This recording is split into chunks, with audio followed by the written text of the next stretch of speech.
when I realized that Mick Jagger was going home with supermodels, I realized that it's the one sport in town where the ugliest dude can still go home with the hottest chick. It's either that or you have to have millions of dollars. And that's how it started. And the more I played, the more that I appreciated the music. But I was initially drawn to the music, just the power of it. My first favorite moment that I remember in rock and roll was a movie called Tommy that was by The Who. And Elton John redid a Who song. It was The Pinball Wizard. And it was that ringing chord of that just held out, that power chord of the guitar that just sucked me in. Just hearing that guitar get hit and pull sharp and just those waves of that distortion. And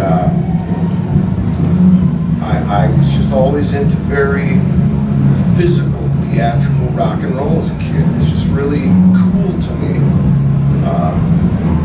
And the more I played guitar, the more my appreciation for other kinds of guitar music and guitar playing increased. But no matter how much I stray and listen to other things, I still always come back to that 5th grade kid that used to just pound on a tennis racket and just crank the stereo up whenever his parents would leave the house long enough.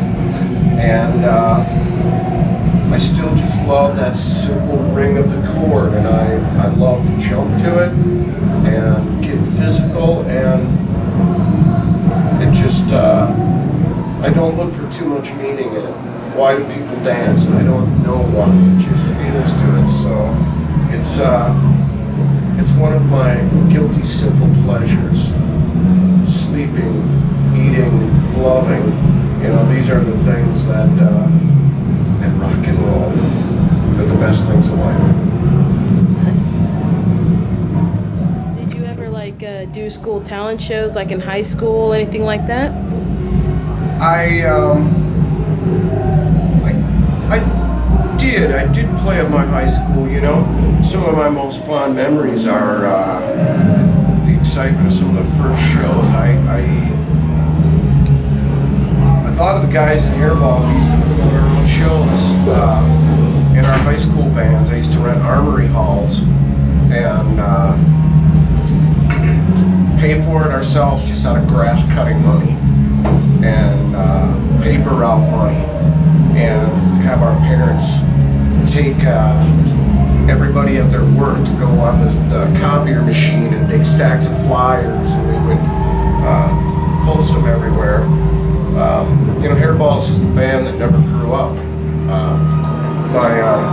Believe it or not, I've been wearing stage spandex and knee pads and big boots since I was really in high school.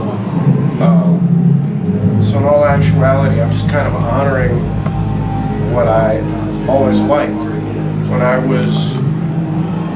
think it was about 6th grade, my dad took me to see Kiss, and that was my first concert, and took me to see Van Halen in 1980, and it's never stopped being cool to me. It's just fun to honor it, to celebrate it with other people, and we don't plan on ever growing up, Set list hasn't changed a bit, neither have my stage clothes, I am older, but I'm not going to tell you how much. But as long as I have the powers of denial, I'm still 60. Is that where the name Hairball came from, being that young age and wanting to have a... The name Hairball came as a joke and it morphed into a career. I have no idea how that name ever came to be,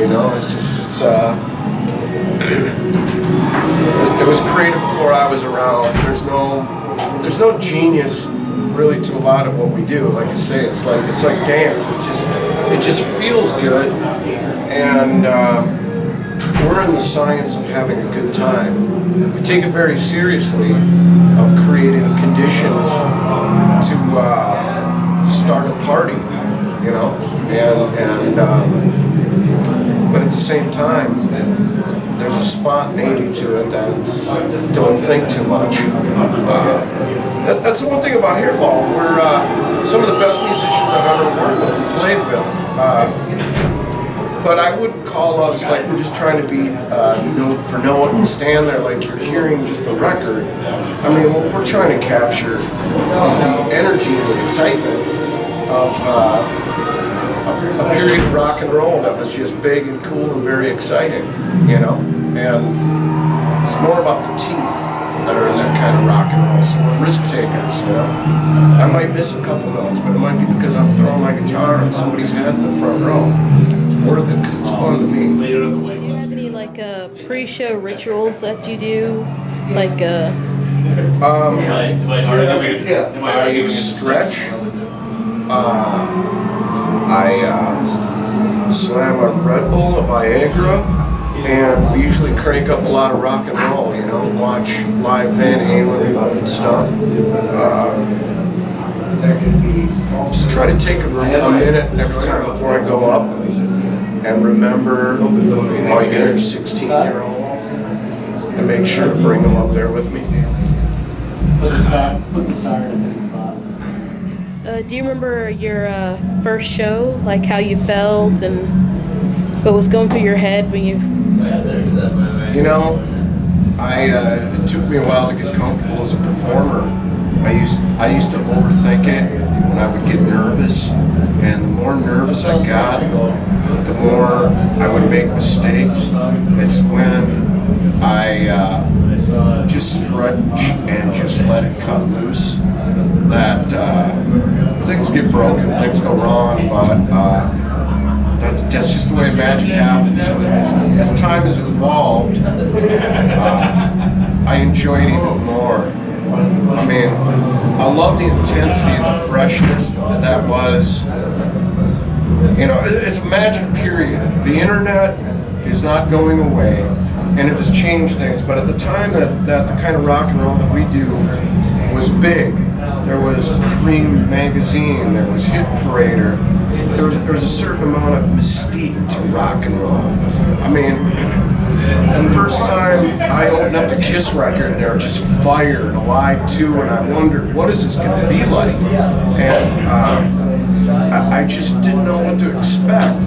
But you'd see pictures in magazines and you'd read the words. And when I went there, just the intensity of the environment, of just, there were so many people with fireworks in the audience, and it just felt like something was going to go down. And you know, that was the late '70s. And now you can go on YouTube. You can take a look at what everybody is going to play for their set list. You know, the information is all over the place. You know, it's cool, but there was something that's magical, the mystery of using your imagination. You know, it's the difference between movies and books. Sometimes people say the book is way better than the movie. You know, that's the comparison that I'll make. That, you know, it was a time and a place. You know, that the arena rock kind of reigns supreme. You know, there's still some that are out there doing it. They know that I enjoy still, but that's all I have to say about that. You know. What's been the best part about touring so far? Like any key memories or funny stories, anything like that?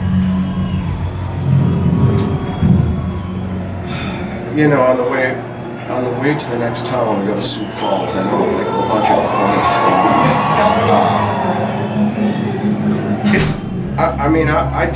I just love it as long as the electricity works. It just seems like anything is possible. Every night we go up there, you know.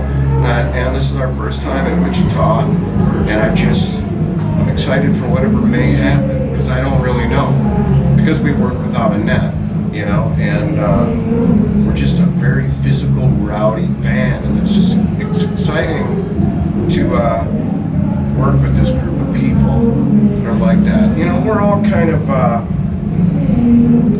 all kind of just enjoy our little circus in our world that goes down that you create. You know, when you get with any clique of people, you got your little sayings and slogans, and so do we.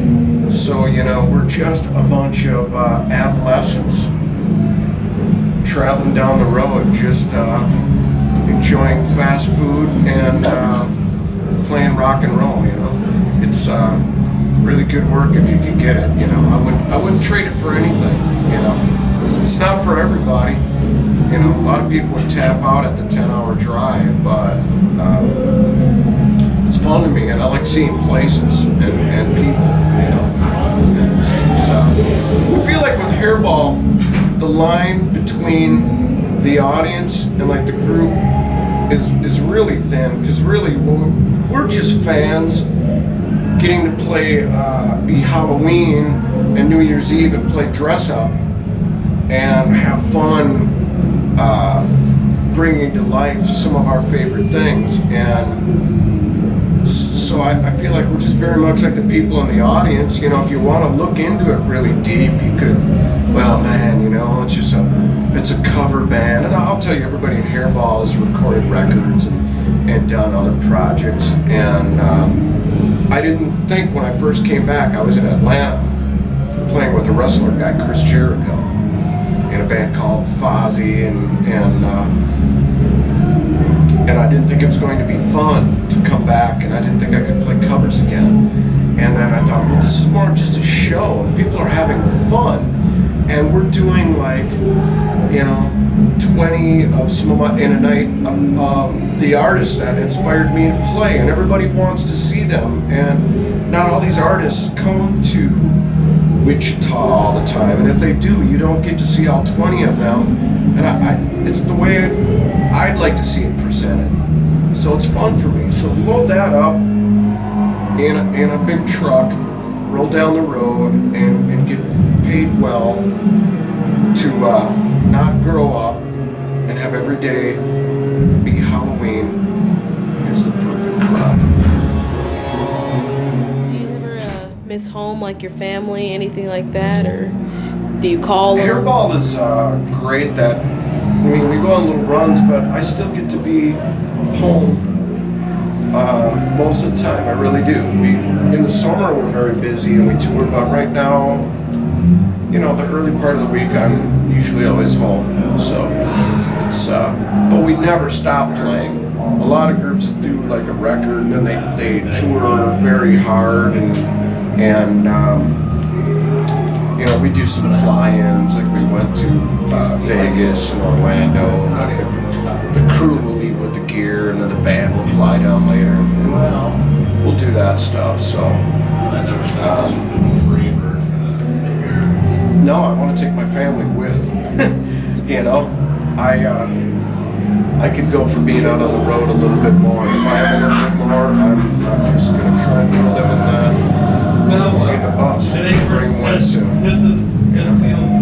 My kid should be old enough soon, so he's gonna, maybe he'll be my next guitar tech. And maybe in a few years, when my knees stop working, he'll replace me. Do you come from like a very like a musical background? Like, did any of your parents play any instruments? Sing? My dad played in bands when he was younger. You know, and I got to hand it to my dad because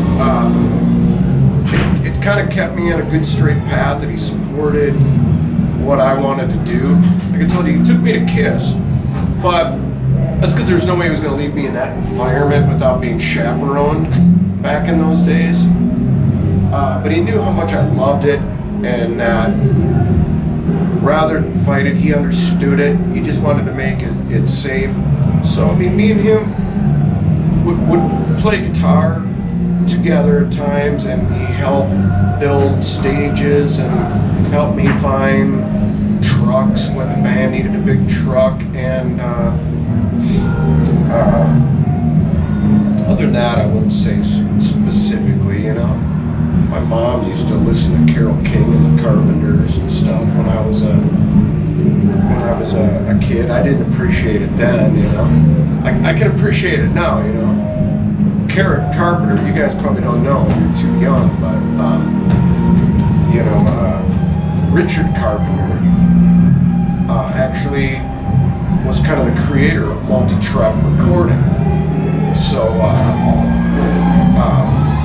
that's how they got the thick layered sound. So when I was listening to the Carpenters, my mom would do, I never realized how groundbreaking they were. But you know, why do birds fall down from the sky every time you walk by? But when the big chorus comes in, close to you, and it's like a wall of Karen Carpenter's voice, and that was her brother Richard, and you would have never thought that it came from the Carpenters, but that was accurate. What else? What's the coolest city you guys have ever been in? Like, which one made a real impact on you guys? Ottumwa, Iowa. You know what? Every show is cool. It just really is. I mean, sometimes you go into a small town and people just want to have fun, and it's just awesome. It's great. There's a buzz that happens. You know, when you're in a bigger city, there's so much going on. But you know what? The awesome thing about Hairball is we have kicked butt in Chicago, and we have kicked butt in Spencer, Iowa, and I had a good time at all of them. There are certain venues that I remember as being beautiful. There's Navy Pier in Chicago that's just right out off Lake Michigan. That was a beautiful venue. The Rialto Theater in Joliet, Illinois, you know, just marble, you know, artwork, big theater. I love it all, you know. Hairball hasn't. I played in Brazil. That was probably the coolest thing that I've ever done in my life, you know, and just the experience of the people. So I want to take Hairball to Japan, you know, and Germany, and Mars, you know, and I think we can do it, you know. Like do a whole Europe tour type thing, like where you just go to all like the European countries like London and Paris and. I think that would be awesome, you know. Definitely, the Hairball started just as a little circle of Minneapolis, St. Paul, and the surrounding suburbs. And I remember when we used to think going to Fargo was so far away. It's like, oh my gosh, it's 4 hours, you know. And today, I left this morning, and 10 hours later, I'm in Wichita playing tonight. And you know, we've been to Orlando and Las Vegas and Ohio, and you know, it's we definitely want to widen out, you know. I want to take it to the world with this, you know.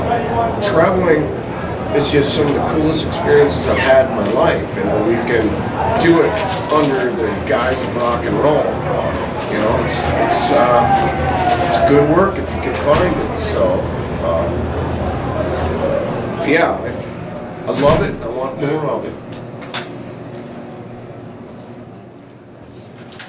Do you have any advice for like the 16-year-old guys or girls who want to do what you do and just have fun for the rest of their lives, basically? Yes, I do. No pain, no gain, and take chances. Life's just too short to be shy, and whatever you do it wide open. You know, whatever that personality is, throw a magnifying glass on it, and the only opinion that really matters is your opinion. If you think it's cool, then it's cool.